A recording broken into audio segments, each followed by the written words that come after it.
이때까지 그 아파트 분양받는 게 아파트 투유에서 했는데 오늘부터 청약홈에서 한답니다. 청약홈. 한국감정원에서 청약홈이라고 인터넷 치보면 오늘부터는 이제 청약홈에서 합니다. 옛날에 아파트 투유에서 했죠. 아파트 투유 분양받는 거. 청약홈. 여기에서 오늘부터 이제 아파트 분양은 여기서 받으면 됩니다. 자, 225페이지 협회입니다.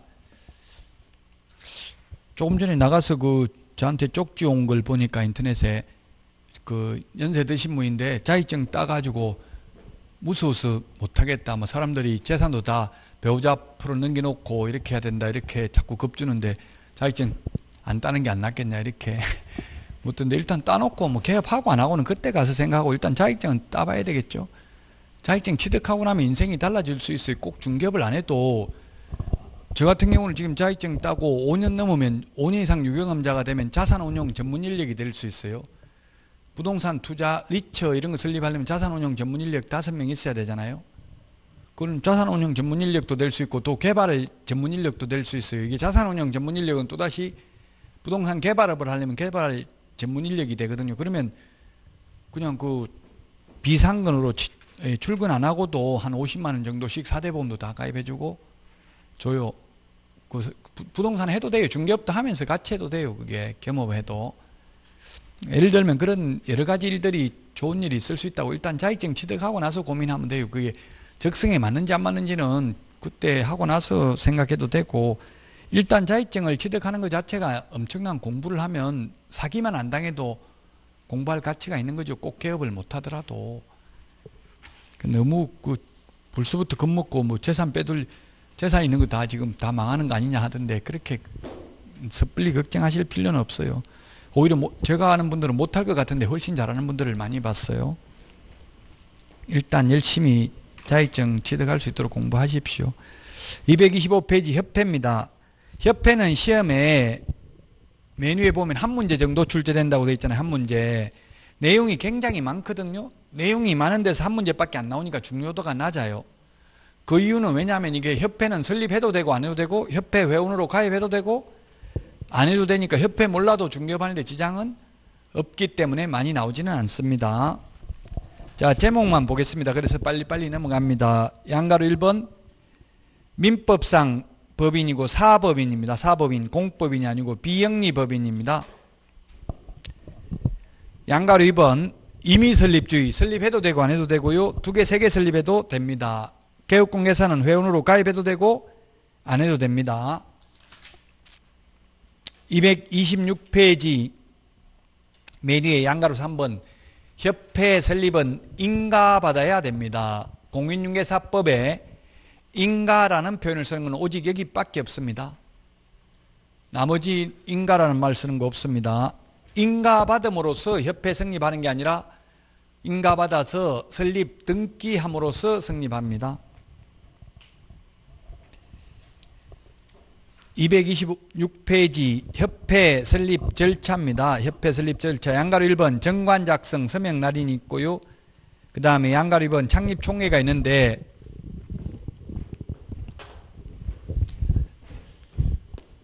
첫 번째 발기인은 숫자, 시험에 숫자가 한 번 나온 적이 있습니다. 물론 발기인 숫자는 나온 적이 없는데 발기인은 300명 이상이고요. 그 다음에 창립 총회 참석 인원은 총회는 600명 이상이 참석을 해야 됩니다. 600명 이상이 참석을 해야 되고 서울특 이 600명 중에는 서울에서만 600명 다 오면 안 되고요. 서울에서 100명 이상, 그 다음에 광역시 및 도에서 20명 이상입니다. 우리나라의 광역시 및 도가 15개니까 300명, 서울에서 100명, 600명 중에서 400명이 와야 될 곳은 정해져 있습니다. 그 다음에 나머지 200명은 전국 어디에서 오든 상관이 없다는 이야기입니다. 그래서 시험에 다음 가로 안에 들어가야 될 숫자로 바르게 연결된 것은 이렇게 출제된 적이 있습니다. 그래서 숫자 기억을 하시면 좋겠습니다. 그 다음에 양가로 3번, 양가로 4번 양가로 3번 설립 인가받아서 등기함으로써 성립합니다. 시험에 인가받음으로써 성립한다. X로 출제됐습니다. 인가받아서 설립 등기함으로써 성립합니다. 그 다음에 227페이지 협회 조직인데 협회 총회는 반드시 두어야 합니다. 그리고 총회 의결 내용은 지체 없이 국토교통부 장관에게 보고해야 됩니다. 지체 없이 보고입니다. 우리 프린트 50번에 동그라미 1번에 있나요? 50번에 동그라미 1번 지체 없이 보고 50번에 동그라미 1번 지체 없이 보고 찾았습니까?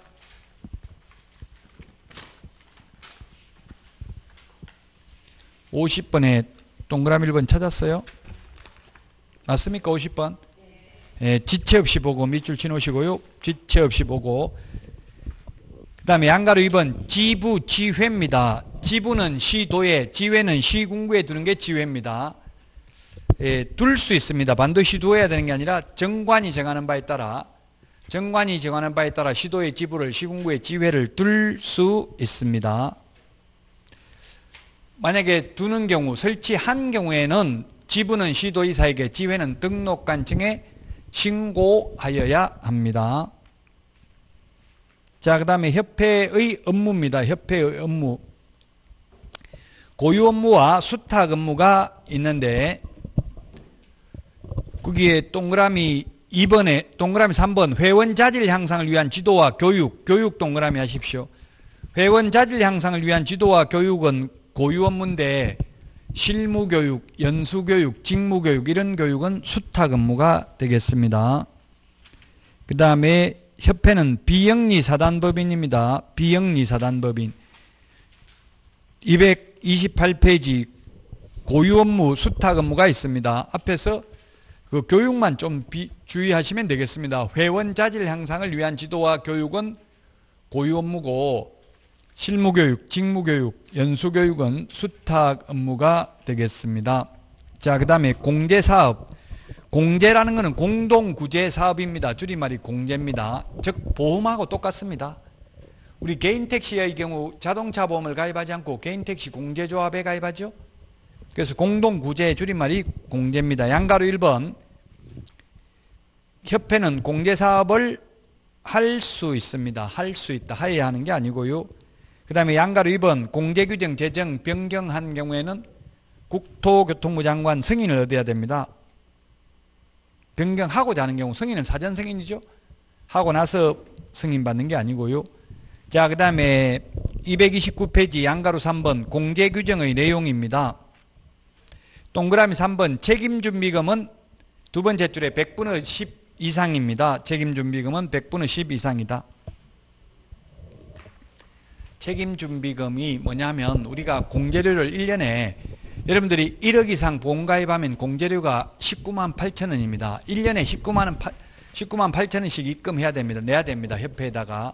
그럼 협회는 그거 다 쓰면 안 되고 최소한 10% 이상은 적립해야 된다고요? 100분의 10이나 10분의 1이나 10%나 같은 말이죠. 우리 프린트 56번에 동그라미 4번에 있습니다. 56번. 맨 마지막에 있죠. 동그라미 4번 맞아요? 저는 지금 프린트 안 보는데 그래서 혹시 번호가 4번 안 맞으면 이야기하세요. 제가 그냥 동그라미 4번, 3번 이런 게 시험에 나오는 건 아니니까. 자, 그 다음에 양가로 4번 회계관리 및 책임준비금 사용입니다. 협회는 공제사업을 다른 회계와 구분하여 별도의 회계로 관리해야 되며 책임준비금을 다른 용도로 사용하고자 하는 경우 국토교통부 장관 승인을 얻어야 됩니다. 10% 적립하는 것마저 다른 용도로 사용하려면 국토교통부 장관의 승인을 얻어야 된다. 자, 그 다음에 양가로 5번 공제사업 조사 또는 검사입니다. 국토교통부 장관의 요청이 있는 경우에만 금융감독원장이 검사할 수 있습니다. 수시로 검사할 수 있다. X입니다. 그 다음에 재무 건전성을 유지해야 되고요. 230페이지 운영위원회. 제가 그 운영위원회를 그 첫 번째 주에 운영위원회 비교하는 프린트 내드렸죠. 맨 먼저 공인중개사 정책심의위원회, 공제운영위원회, 주택임대차위원회, 주택임대차 분쟁조정위원회 프린트 내드렸습니다. 인터넷 들으신 분들은 자료를 못 찾는다 이런 거를 많이 올리시던데 그 자료실에 찾아보면 다 있어요. 올라가 있으니까 좀 검색을 해보시기 바랍니다. 자, 양가로 7번에 공제운영위원회는 둘 수 있는 게 아니라 둔다입니다. 둔다 밑줄 쳐놓으세요. 공인중개사 정책심의위원회는 둘 수 있는데 공제운영위원회는 둔다 필수기관입니다. 둘 수 있는 게 아니라 둔다. 자, 그 다음에 동그라미 2번 공제운영위원회 구성입니다. 19명 이내입니다. 글씨체를 진하게 다 해놨잖아요. 중요한 거는 19명 이내고 이 19명 중에서 3분의 1 미만이어야 된다. 누가? 협회 회장과 협회 임원은 3분의 1 미만이어야 한다. 그 다음에 231페이지 임기는 동그라미 3번 231페이지 공무원을 제외한 위원회 임기는 2년이고 1회에 하나여 연임할 수 있습니다. 보궐위원회는 전임자의 남은 기간만 가능합니다. 다만 우리나라의 대통령 보궐선거하면 다시 5년 시작됩니다. 나머지 국회의원이나 지자체장들은 전임자의 남은 기간만 합니다. 그 다음에 위원장과 부위원장인데 위원장, 부위원장 각각 1명을 두되 위원장 및 부위원장은 위원 중에서 각각 호선이다. 호선이라는 말은 상호간에 선출합니다. 국회의장은 국회의원 중에서 선출하잖아요. 그게 호선입니다. 상호간에. 우리 교황도 추기경들 중에서 콘클라베에서 선출하잖아요. 호선, 상호간에. 자, 그 다음에 이 부위원장, 동그라미 6번. 부위원장은 위원장의 직무를 대행합니다. 근데 공인중개사 정책심의위원회는 부위원장이 없습니다. 위원장이 미리 지명한 위원이 직무를 대행합니다. 자, 그 다음에 231페이지 맨 밑에 양가로 1번입니다. 공제사업 운영 실적 공시는 3개월 이내입니다. 3개월 이내에 공시해야 됩니다. 3개월 이내에 일간신문 또는 협회보에 공시하고 협회 인터넷 홈페이지에 게시해야 됩니다. 맨 밑에 양가로 2번 위반시 제재인데 협회가 위반 행위하면 오로지 500만 원 이하의 과태료 하나밖에 없습니다. 협회는 오직 500만 원 이하의 과태료 하나밖에 없다. 모든 위반 행위 전부 다. 232페이지 부동산 거래 정보망 운영입니다. 협회가 부동산 거래 정보망을 운영할 수 있습니다. 지금 현재 정보망은 한방, 한국공인중개사협회에서 운영하는 거 하나밖에 없습니다. 정보망은. 자, 그 다음에 232페이지 지도감독입니다. 협회 지도감독. 협회 지도감독은 오로지 국토교통부 장관입니다. 우리 프린트 12번에 보시면 12번에 까만 별표 동그라미 2번을 보면 협회, 지부, 지회, 지도감독은 오직 누구다? 국토교통부 장관입니다. 지부, 지회도 모두 국토교통부 장관입니다. 그 다음에 양가로 2번 공제사업 운영의 개선 명령을 국토교통부 장관이 할 수 있습니다. 전부 협회와 상대하는 사람은 전부 국토교통부 장관입니다. 오직. 근데 딱 하나 예외가 있습니다. 즉 지부 설치 신고, 지회 설치 신고는 국토교통부 장관이 아닙니다. 지부는 시도에 설치하니까 시도이사에게, 지회는 시군구에 설치하니까 등록관청에 신고합니다. 그 빼고는 모두 협회는 전부 협회 지도감독도 국토교통부 장관, 운영의 개선 명령, 임원에 대한 징계 해임 요구, 시정 명령 모두 국토교통부 장관이 되겠습니다. 모두 국토교통부 장관이다. 자, 그래서 협회에 대해서는 여기까지만 하겠습니다. 협회. 한 문제 시험에 출제됩니다.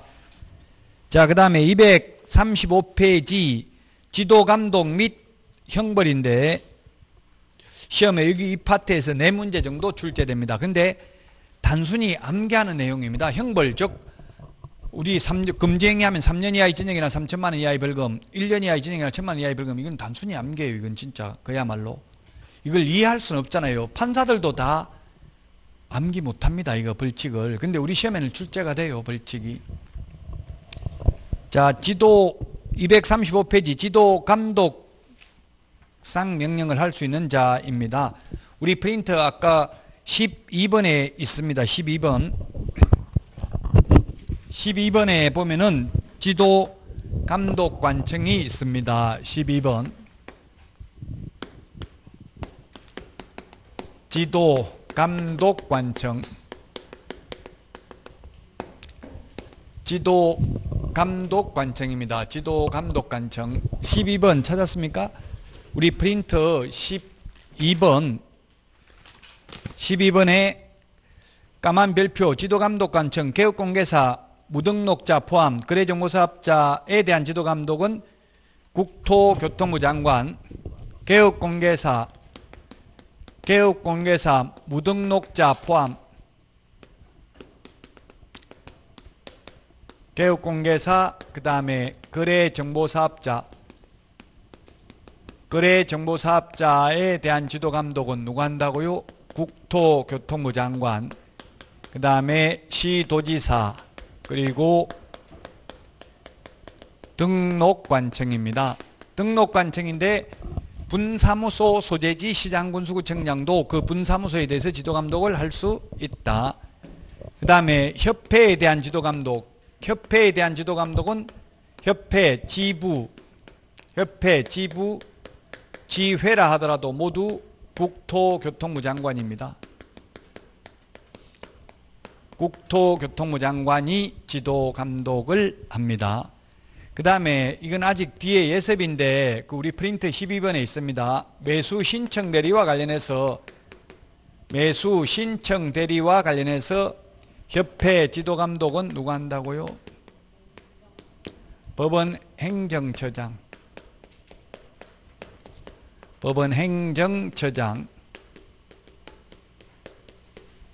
그 다음에 매수 신청 대리와 관련해서 협회 시도 지부와 매수 신청 대리인 등록을 한 개업공개사 지도감독은 누가 한다? 지방법원장이 합니다. 지방법원장. 프린터 12번에 있습니다. 12번에 우리 프린터 12번에 보면은 매수 신청 대리와 관련해서 협회 시도 지부와 매수 신청 대리인 등록을 한 개업공개사의 지도감독은 지방법원장이 합니다. 다만 지방법원장은 그 지도감독 사무를 지원장이나 협회 시도지부에 위탁할 수 있고 위탁받은 그 시도지부나 지원장은 그 실시 결과를 지체 없이 지방법원장에게 보고해야 됩니다.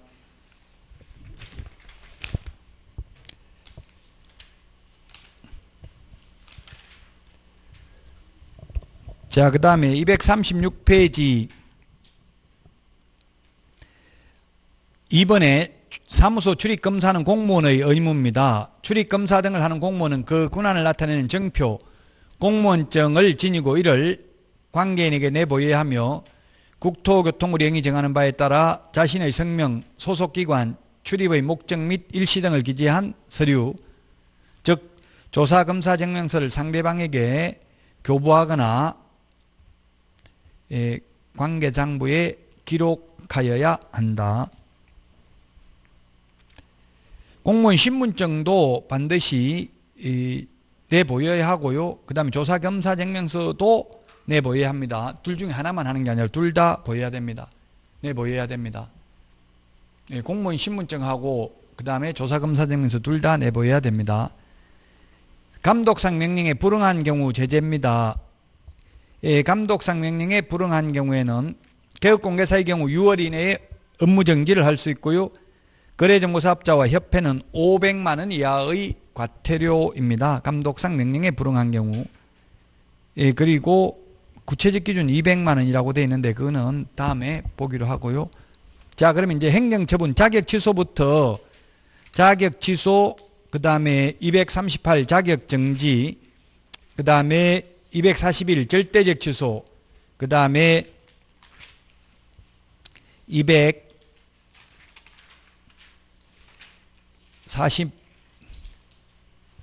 247까지가 있고요. 그 다음에 248 업무정지가 있고요. 이게 단순히 암기예요. 이거는 이해할 수 있는 부분이 아닙니다. 자, 그 다음에 254페이지 청문 이런 게 나와 있죠. 청문, 들을 청, 들을 문. 그 다음에 256페이지 행정처분 선계가 있는데 이 행정처분 선계 앞에까지 오늘 프린터 내드렸죠?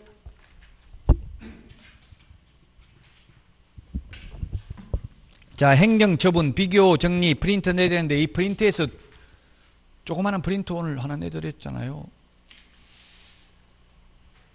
OX 말고 행정처분 정리 못 받았어요?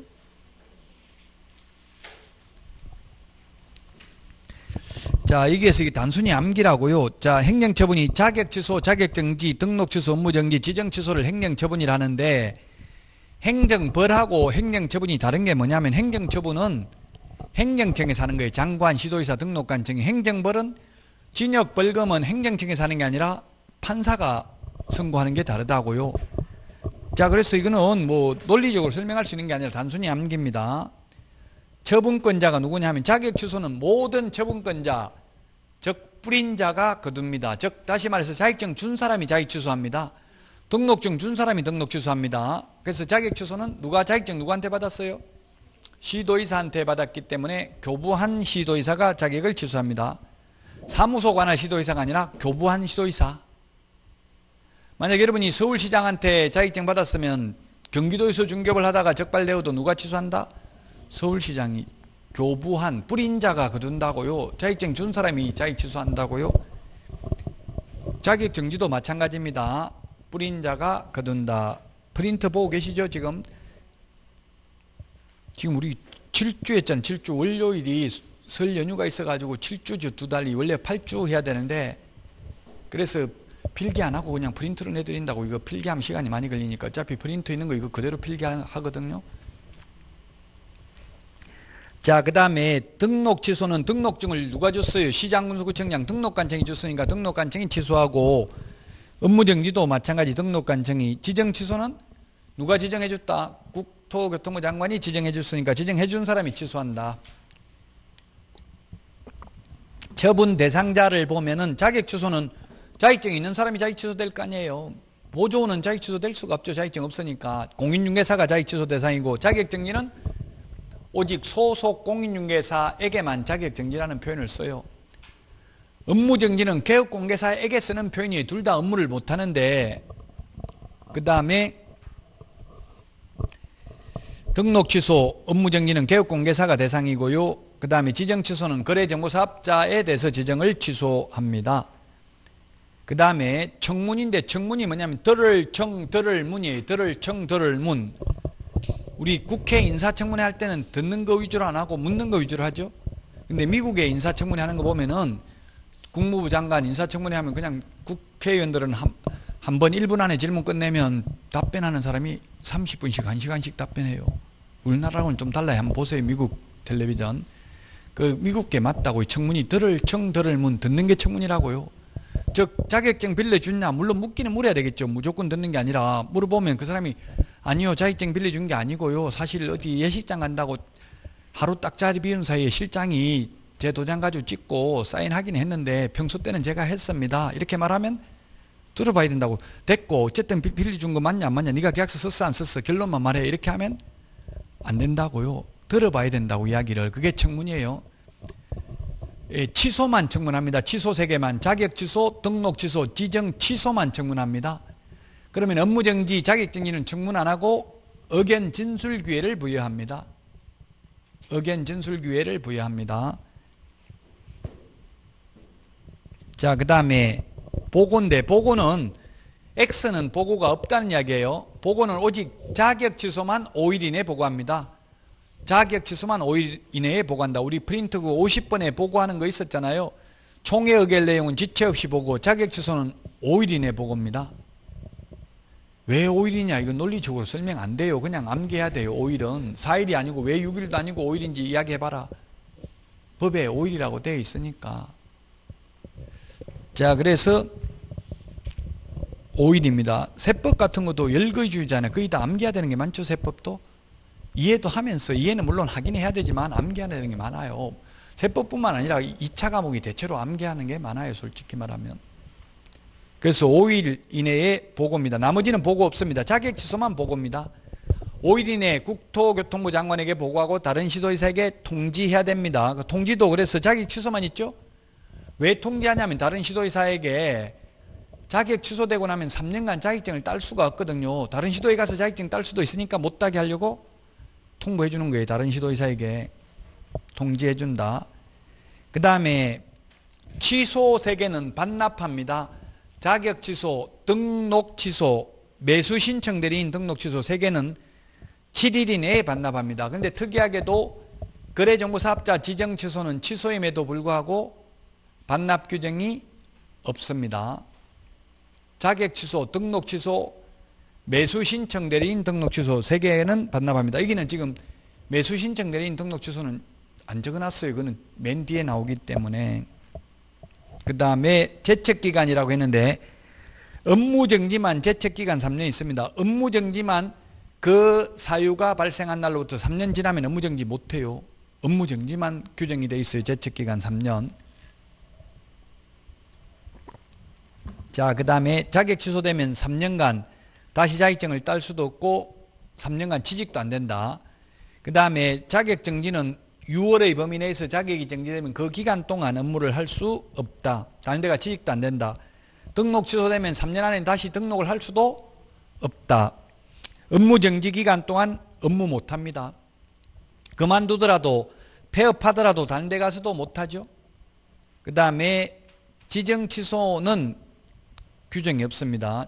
처분효가 지정 취소되면 다시 지정받을 수 없다 이런 말 없어요. 몇 년 안에 지정 못 받는다 이런 말 없어요. 왜냐하면 지정받기가 엄청나게 까다롭잖아요.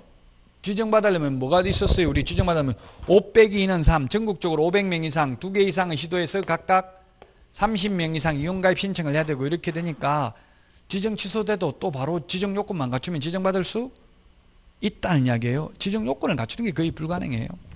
그 지정 취소는 그래서 할 수 있잖아요. 보니까 그 처분 기속이냐 재량이냐 있는데 기속은 하여야 한다. 재량은 할 수 있다는 뜻이죠.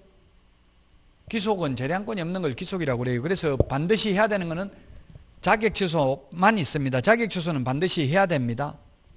근데 등록 취소는 하여야 하는 것도 있고 할 수 있는 것도 있습니다. 나머지는 모두 할 수 있다.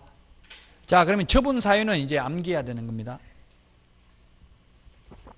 우리 핵심 비교 정리 프린트 여기도 다 있잖아요. 지금 암기해야 되는 게 있는 걸 다시 한번 또 정리한 거예요. 우리 프린트 그 16번, 17번, 18번, 19번 다 있잖아요. 이게 다 있는 거예요. 다시 있는 건데, 자, 우리 프린트 보겠습니다. 프린트 보면 자격 취소는 딱 4가지네요. 4가지.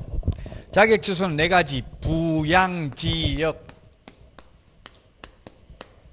부양지역 이렇게 암기하도록 하겠습니다. 부정한 방법으로 자격을 취득한 경우, 자격증 양도 대여한 경우, 자격 정지 기간 중에 업무한 경우, 그 다음에 이 법에 의해서 징역형을 선고받은 경우 자격을 취소해야 됩니다. 그 다음에 자격정지 사유입니다. 7개가 있습니다. 자격정지 사유. 자격정지 사유 7개.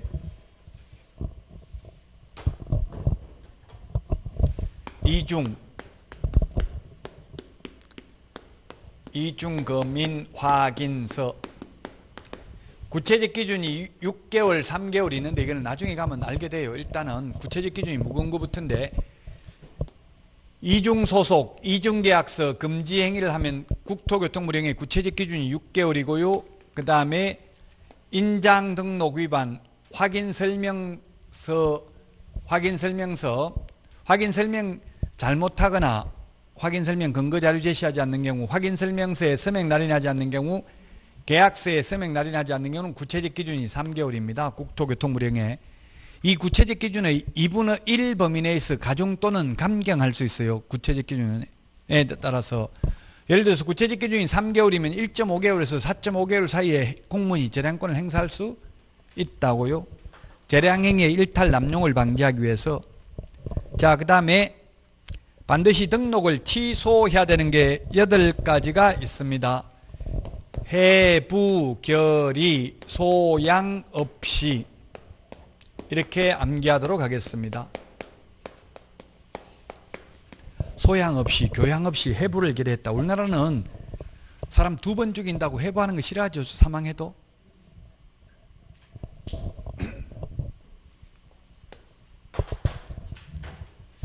해는 해산, 사망, 해산, 부는 부정한 망보로 등록, 결은 결격사유, 이는 이중 등록, 소는 이중 소속, 양은 양도되어한 경우, 업은 업무 정지 기간 중에 업무한 경우, 그 다음에 이는 이 법에 의해서 최근 2회 이상 업무 정지 처분을 받고 또다시 업무 정지에 해당되는 위반 행위를 한 경우에 등록을 취소하여야 합니다.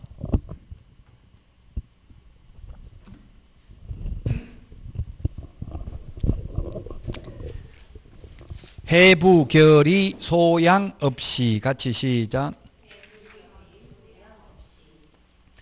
자, 그 다음에 할 수 있다. 등록 취소할 수 있다. 오늘 애들이 프린트해 보니까 앞 대가리도 다 적어놨잖아요. 그 해부, 결의, 소양 없이. 무슨 대가리인지는 천천히 좀 찾아보면 돼요.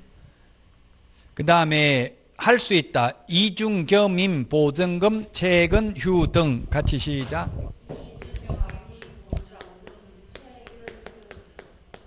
이중 겸임, 보증금, 채권, 휴 등 등록을 취소할 수 있습니다. 이중사무소, 이중계약서, 법 14조 법인의 겸업제한을 위반한 경우, 그 다음에 임시중개시설물 소위 뜻다방을 설치한 경우, 그 다음에 손해배상을 보장하기 위한 보정설정을 하지 아니한 경우, 그 다음에 정보를 전속중개계약을 체결하고 7일 이내에 정보 공개하지 않거나 비공개 요청한 정보를 공개한 경우, 그 다음에 금지행위 위반한 경우, 최근 1년 이내에 3회 이상 업무정지 또는 과태료 처분을 받고 또다시 업무정지 또는 과태료에 해당하는 위반 행위를 한 때, 그 다음에 최근 2년 이내에 2회 이상 독점규제 및 공정거래법 위반으로 시정조치나 과징금을 받은 경우, 그 다음에 6월 초과 무단휴업, 등록기준 미달, 이중겸임, 보증금, 채권, 휴 등 같이 시작. 자, 그 다음에 업무정지 사유입니다. 결정, 공일임, 확인, 계약, 그 인전, 업명기 같이 시작.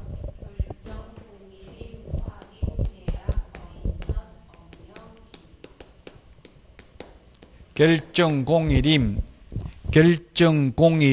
확인, 계약,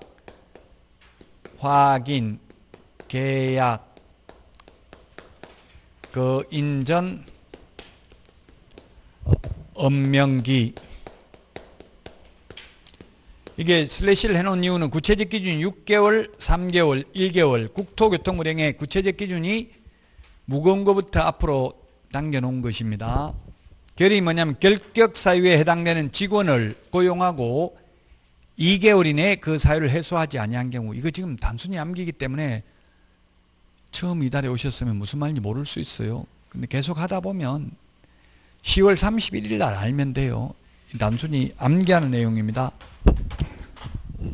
정보를 거짓 공개한 개업공개사, 독점규제 및 공정거래법 위반으로 시정조치나 과징금을 받은 경우, 그 다음에 최근 1년 이내에 2회 이상 업무정지 또는 과태료 처분을 받고 또다시 과태료에 해당하는 위반 행위를 한 때, 그 다음에 임의적 취소할 수 있는 경우, 안 하면 업무정지 할 수 있습니다. 그 다음에 확인, 설명서, 쌍방교부 3년 보존하지 않는 경우, 확인 설명서에 서명 날인하지 않는 경우, 계약서, 쌍방교부 5년 보존하지 않는 경우, 그 다음에 계약서에 서명 날인하지 않는 경우입니다. 그 다음에 거래 사실을 거래정보사업자에게 통보하여 정보망에 삭제하지 않는 경우 인장등록 위반, 전속중개계약 위반입니다. 전속중개계약서 사용하지 않거나 3년 보존하지 않는 경우 전속중개계약 위반이 임의적 취소가 두 개가 있습니다. 7일 이내에 정보 공개하지 않거나 비공개 요청한 정보를 공개한 경우는 임의적 취소, 그 외에는 모두 업무정지, 그 다음에 업무지역 범위를 위반한 경우입니다. 소위 중개인의 업무지역 범위는 특별시, 광역시, 도지요. 업무지역 범위를 위반한 경우, 그 다음에 감독상 명령을 위반한 개업공인중개사입니다. 이건 구체적 기준 3개월, 기타 등등 그 밖에 이 법 또는 이 법에 의한 명령 위반이 1개월이 되겠습니다. 구체적 기준이 결정, 공일임, 확인, 계약, 거인 전 업명기. 시작.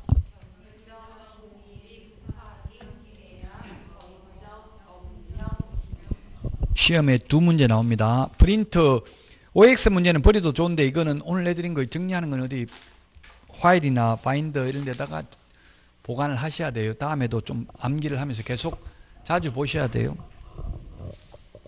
자, 그러면 256페이지 행정처분 승계입니다. 256페이지 법 제40조 1항 읽어보겠습니다. 개업공인중개사가 법 제21조 규정에 의한 폐업신고 후 제9조 규정에 의하여 다시 중개사무소 개설 등록을 한 때는 폐업신고 전에 개업공개사의 지위를 승계한다. 즉 전과 기록을 가지고 다니게 하는 겁니다. 2항 다 읽어보고 다시 칠판에 설명드리겠습니다.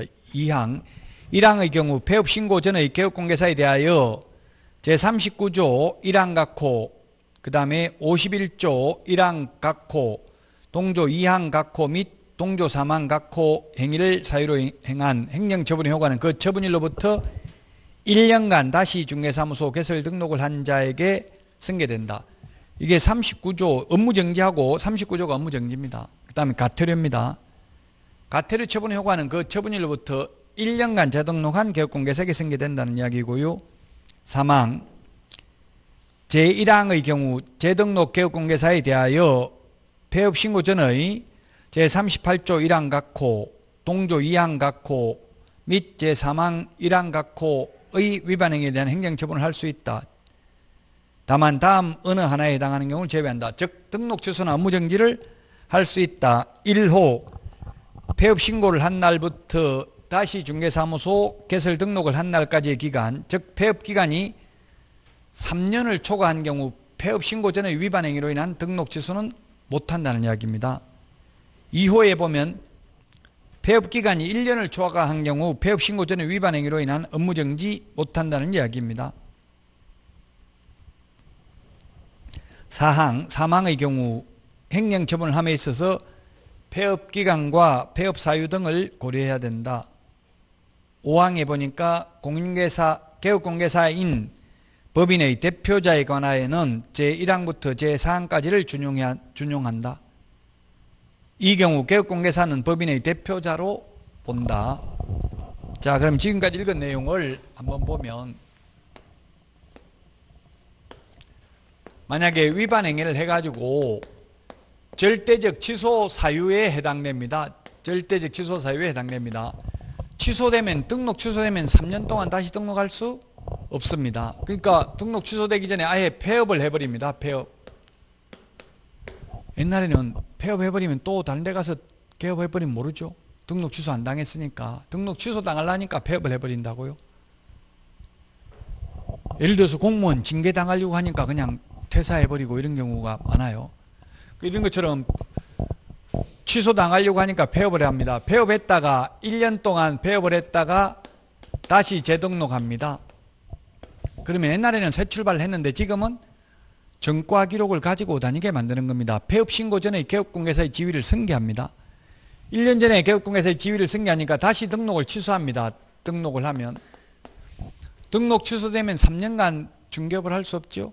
3년인데 이 경우는 3년에서 폐업기간 1년을 빼줍니다. 그러면 2년만 지나면 결격사유에서 벗어납니다. 잔머리 굴려도 소용없다고요. 어차피 바로 처음에 등록 취소됐다 하더라도 어차피 3년만 결격 사유에 해당되고 3년 지나면 개업할 수 있죠.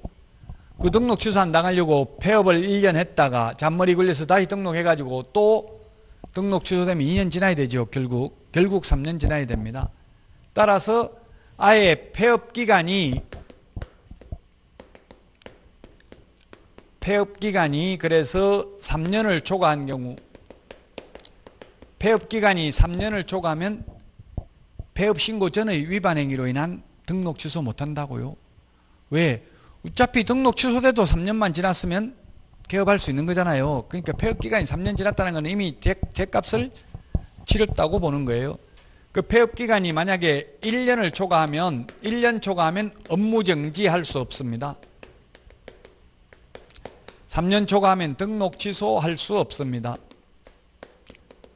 왜 업무 정지할 수 없냐면 업무 정지는 가장 길어야 6개월이에요. 6개월 업무 정지 안 당하려고 1년 넘게 폐업했다고요.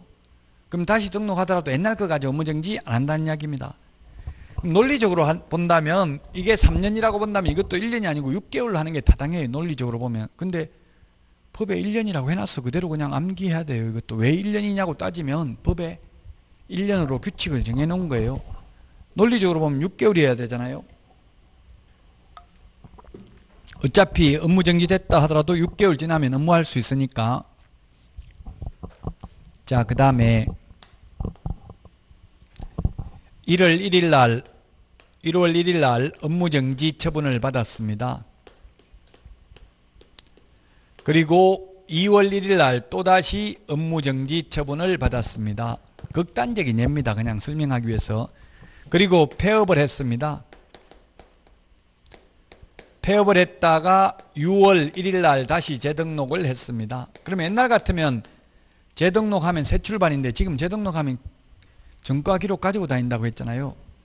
이런 업무정지, 가태료 처분의 효과는 그 처분일로부터 1년간 재등록한 교육공개사에게 승계됩니다. 아직 1년이 안 지났잖아요. 이게 이런 업무정지, 가태료 처분은 그 처분일로부터 1년간, 폐업일로부터가 아니라 처분일로부터 1년간 재등록한 교육공개사에게 승계된다. 그래서 그대로 이게 전과 기록이 승계되고요. 이 기간 폐업을 했음에도 불구하고 그래서 가령 9월 1일 날 또다시 업무정지에 해당되는 위반 행위를 했다면 옛날 같으면 그냥 다시 새 출발 재등록했기 때문에 업무정지만 당하면 됐어요. 옛날에 이런 행정제재처분 효과의 승계 규정이 생기기 전에는. 그러나 지금은 이 전과 기록을 다 승계하기 때문에 결국 폐업을 했음에도 불구하고 이제 잔머리 굴려서 폐업을 해도 사무소 이전해도 휴업해도 소용이 없다는 이야기예요.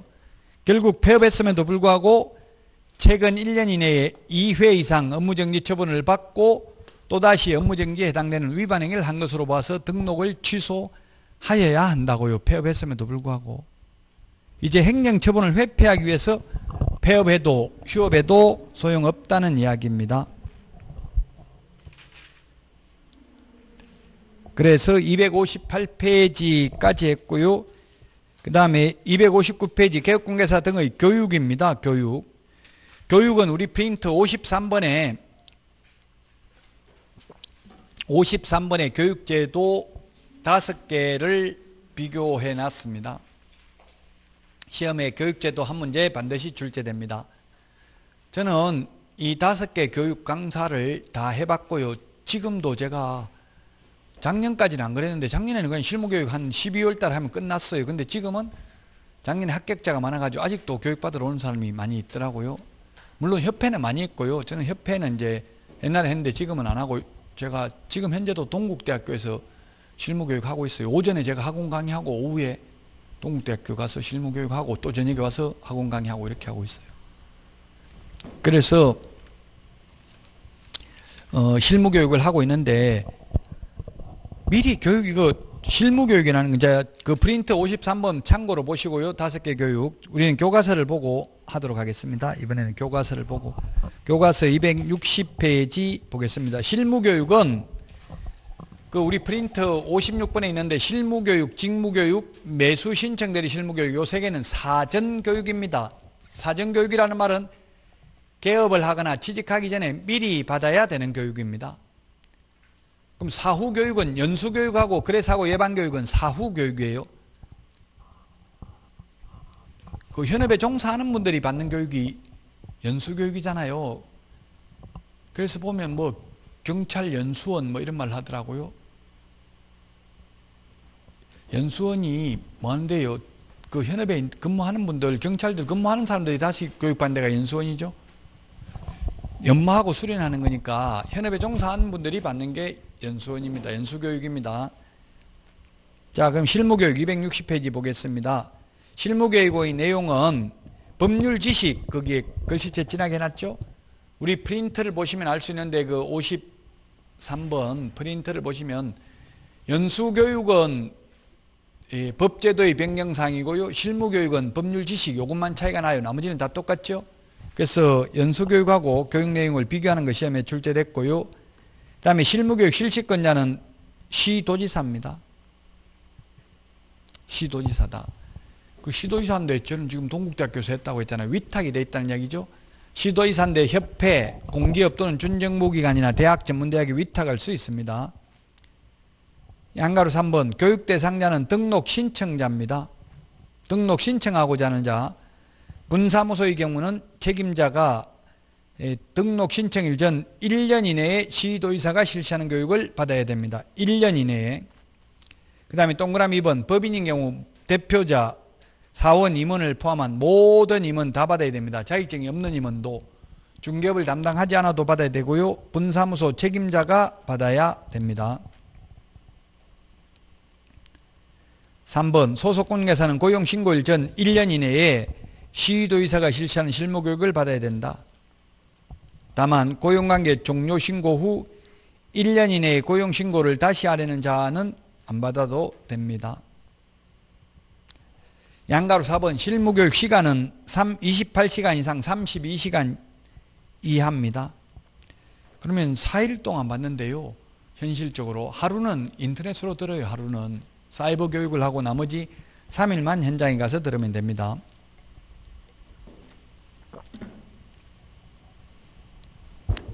제가 지금 동국대 같은 데는 28시간 하고요. 평택대는 32시간 하더라고요. 그럼 평택대는 하루에 8시간씩 한 사람 오전 오후 4시간씩 시간 주고요. 배분을 그 28시간 하면 그냥 하루에 7시간씩 하면 됩니다. 연수교육 대상자입니다. 자, 실무교육 조금만 더 할까요? 실무교육을 그러면 이게 뭐냐면 실무교육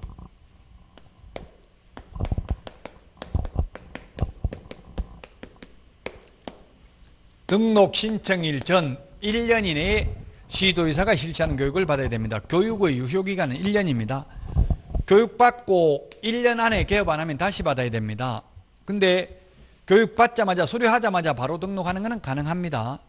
그러면 이렇게 했다가 10년 동안 중개업을 했다가 폐업했습니다. 폐업해가지고 1년 안에 다시 재등록하면 교육받아야 안 받아요? 1년 안에 개업하거나 1년 안에 취직하면 교육 안 받아도 돼요. 근데 그만두고 1년 넘으면 또 받아야 돼요. 왜냐하면 법이 해마다 바뀌니까. 그래서 여러분들이 취직하려면 교육 합격하자마자 바로 받아야 돼요. 안 받는 게 좋아요? 안 받는 게 좋다고 했어요. 받아놓으면 취직하기 어려워요.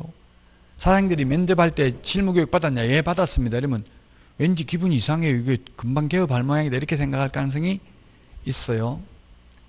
유효기간은 1년입니다. 실무교육, 직무교육, 매수신청대리 실무교육 다 마찬가지입니다.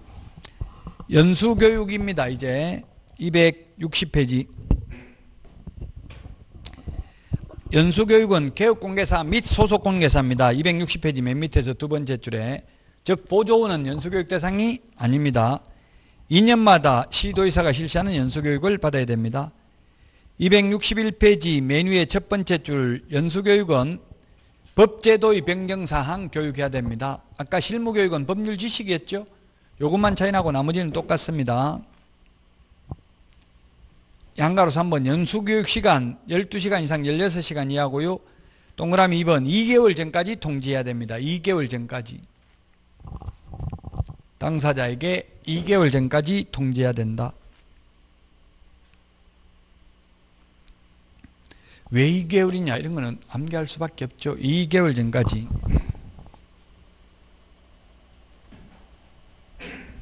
우리 우리 프린터 그 48번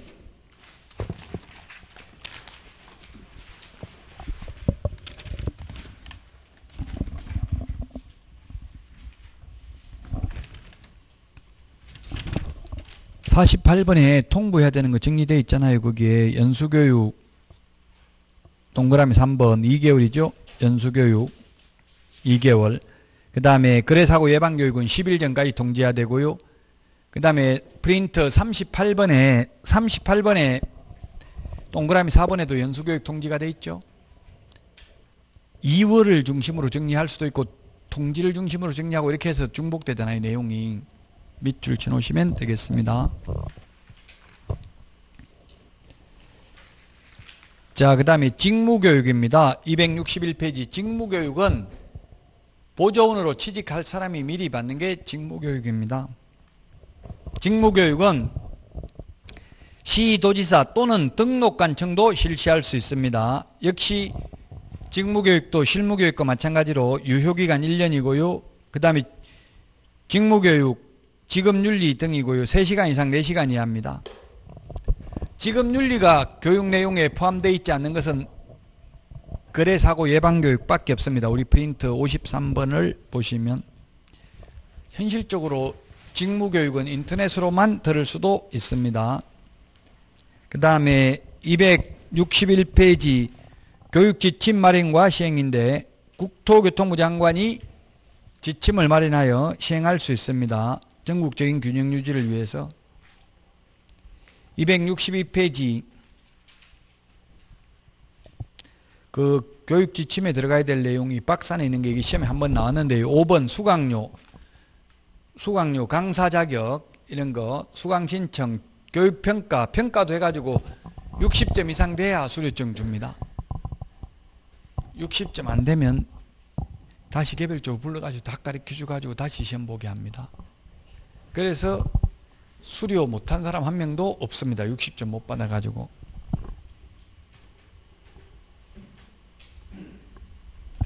(262페이지) 교육비 지원인데요. 공짜로 교육하는 것은 오로지 거래사고 예방교육 하나밖에 없습니다. 나머지는 다 돈 내고 교육받아야 됩니다. 교육 등의 통지인데요. 직무교육은 10일 전까지 공고하거나 당사자에게 통지해야 됩니다. 10일 전까지. 연수교육은 얼마 전까지? 2개월 전까지죠. 2개월 전까지. 자, 그 다음에 264페이지 업무 위탁 및 보칙입니다. 업무 위탁 및 보칙.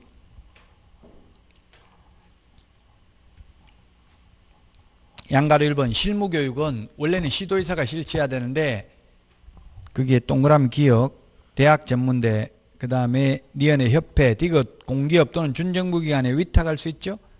실무교육.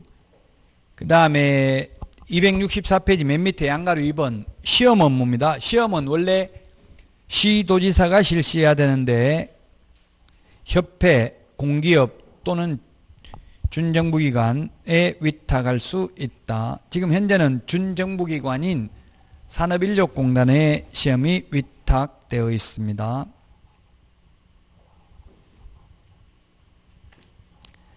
자, 그 다음에 265페이지 업무에 대한 고시, 위탁을 한 때에는 관보에 고시해야 됩니다. 관보에 고시.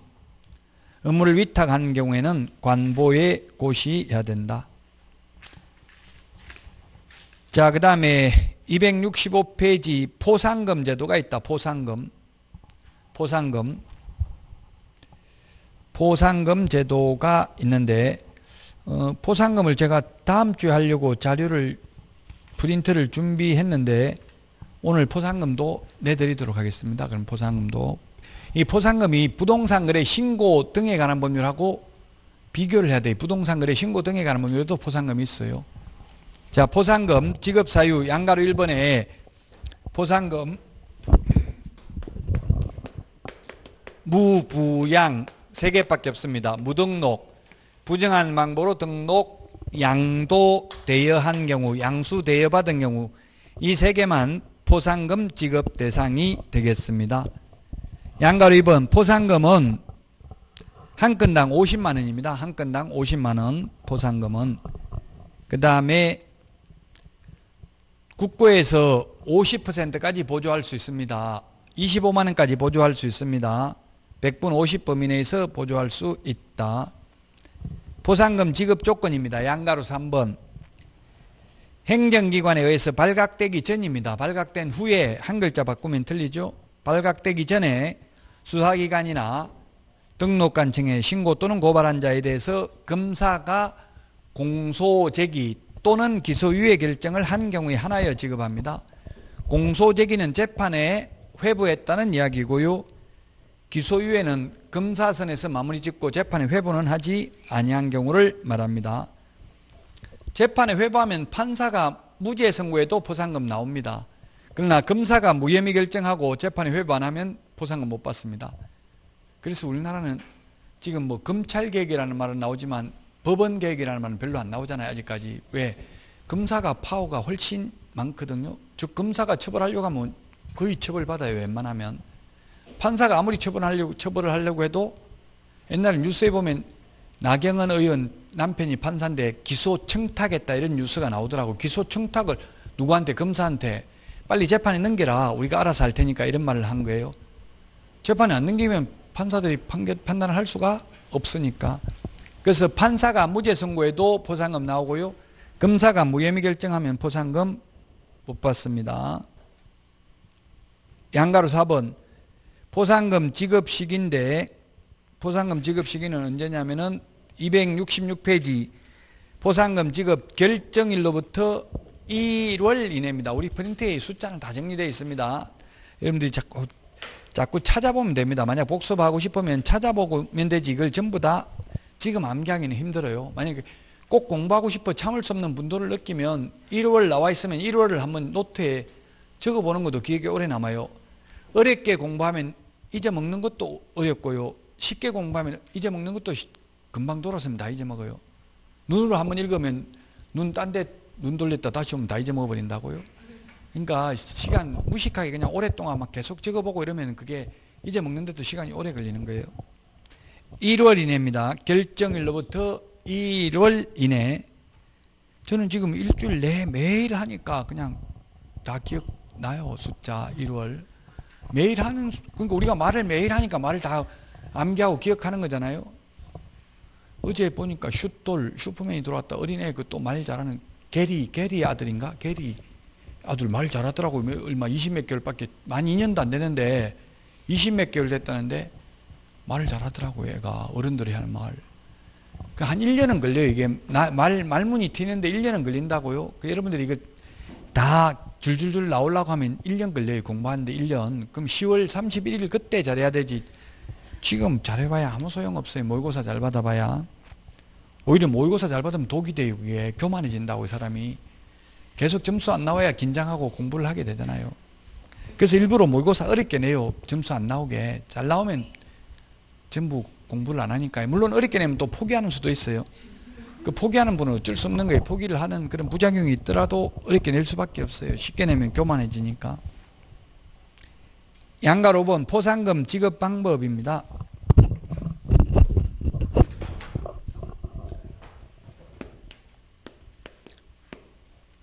2인 이상이 오는 경우가 있고 2건 이상이 접수되는 경우가 있습니다. 2인 이상이 오면은 균분입니다. 균분. 두 사람이 오면 각각 50만 원씩 주는 게 아니라 25만 원씩 나눠준다고요. 다만 배분 방법에 관하여 합의를 해오면 합의된 방법에 따라 지급합니다. 시험에 포상금을 2인 이상이 신청하면 각각 지급한다. X입니다. 그렇게 출제됐고요. 2건 이상이 여러 건이 접수됐으면 최초로 접수한 사람만 지급합니다. 한 달 전에 포상금 신청해가지고 받아갔는데 또 포상금 신청하면 뒤에 한 사람 줘요? 안 줘요? 안 줘요. 어쨌든 국가기관에서는 돈이 50만 원 정해져 있으면 그 돈 범위 내에서만 준다고요. 10명 왔다고 각각 50만 원씩 주는 게 아니죠. 포상금 시험에 한 문제 출제됩니다. 267페이지 수수료가 있습니다. 수수료. 오늘 수수료까지 하겠습니다. 269페이지 다음 주에 이제 269페이지 행정 형벌부터 해서 다음 주에 부동산 거래 신고 등에 관한 법률을 다 끝내겠습니다. 부동산 거래 신고 등에 관한 법률까지. 그리고 이제 나머지 두 줄을 실무하도록 하겠습니다. 실무는 다른 과목에 있는 내용이 많아요. 그래서 실무가 제가 자세하게 실무 강의하려면 저 혼자 전 과목 다 강의해야 돼요. 주택임대차보호법, 뭐 상가금융임대차보호법, 부동산 실거래자 명의등기에 관한 법률, 경매, 매수 신청 대리, 장사 등에 관한 법률, 분묘기지권 등 굉장히 내용이 많아요. 근데 시험에는 실무가 최대 30% 정도밖에 출제가 안 되거든요. 법령에서 70% 이상이 출제돼요. 근데 최근에는 거의 법령이 80% 이상 출제됐어요. 요즘은 논란의 여지가 있는 건 거의 안 낸다고요. 법적 근거가 있는 거 위주로 냅니다. 수수료는 우리 프린트 52번에 정리되어 있습니다.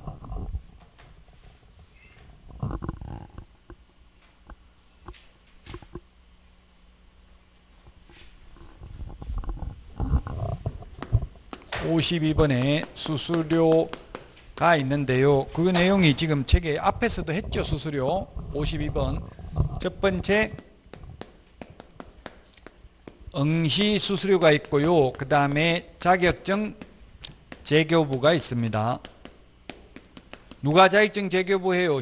누가 시험 실시한다고 해서 시도의사가 실시하죠? 원칙. 그 다음에 자격증도 시도의사가 교부하니까 이건 시도조례입니다. 시도조례. 시군구조례가 아니고요.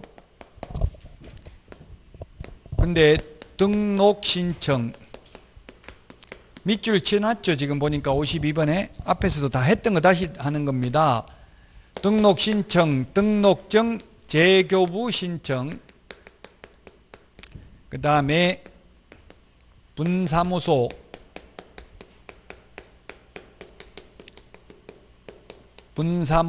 설치 신고, 그 다음에 분사무소 설치 신고 필정,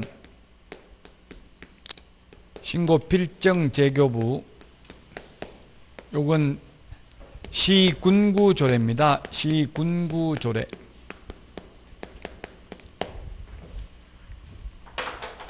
당연히 시군구조례, 등록 신청을 시군구에 하니까 시군구조례고요. 그 다음에 여러분들이 합격하면 처음에 자격증 줄 때는 수수료 내요, 안 내요? 안 내죠. 합격하면 자격증 공짜로 줍니다. 그 우리 프린트에 X라고 돼 있잖아요. 7번, 52번에 프린트에 X라는 말은 수수료 안 낸다는 이야기입니다. 52번에 프린트에 있습니다. 그 다음에 국토교통부 장관, 줄여서 국장이라고 해놨잖아요. 국토교통부 장관이 시험을 실시하는 경우에는 국토교통부 장관이 결정 공고하는 수수료를 내야 됩니다. 국토교통부 장관이 결정 공고하는 수수료를 내야 된다. 그 다음에 9번에 보니까 시험을 산업인력공단에 위탁을 한 경우에는 위탁받은 자가 위탁한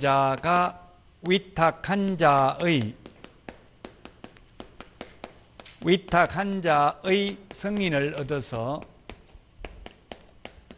얻어 결정 공고하는 수수료를 내야 됩니다. 앞에 다 밑줄 쳐놨습니다. 이게 지금 처음 보는 게 아닙니다. 이게 지금 269페이지까지 했습니다. 269페이지까지. 이제 다음 주에 행정형벌도 단순히 암기인데 제가 프린트 준비했습니다. 단순히 암기이기 때문에 프린트 가지고 자주 보는 수밖에 없어요. 형벌도. 판사도 형벌 다 암기 못한다고 했죠. 왜 3년 이하의 징역이나 3천만 원 이하의 벌금이냐, 1년 이하의 징역이나 1천만 원 이하의 벌금이 아니고, 이렇게 물으면 그 논리적으로 설명 못해요. 법조문에 제형법정주의입니다. 제형법정주의. 법조문에 있는 대로 처벌할 뿐이에요. 그래서 지금 이거 너무 암기하는 거 집착할 필요 없어요. 나중에 시험 볼 때 되면 다 알게 된다고, 자동적으로. 너무 슬퍼하거나 노여하지 마시고요. 행정처분도 마찬가지고 그냥 편안하게 2차는 수업만 들으면 됩니다. 1, 2차 같이 하시면 민법 위주로 하셔야 돼요. 앞으로 한 6개월 정도는. 자, 여기까지 하고 다음 주에 뵙도록 하겠습니다. 수고하셨습니다.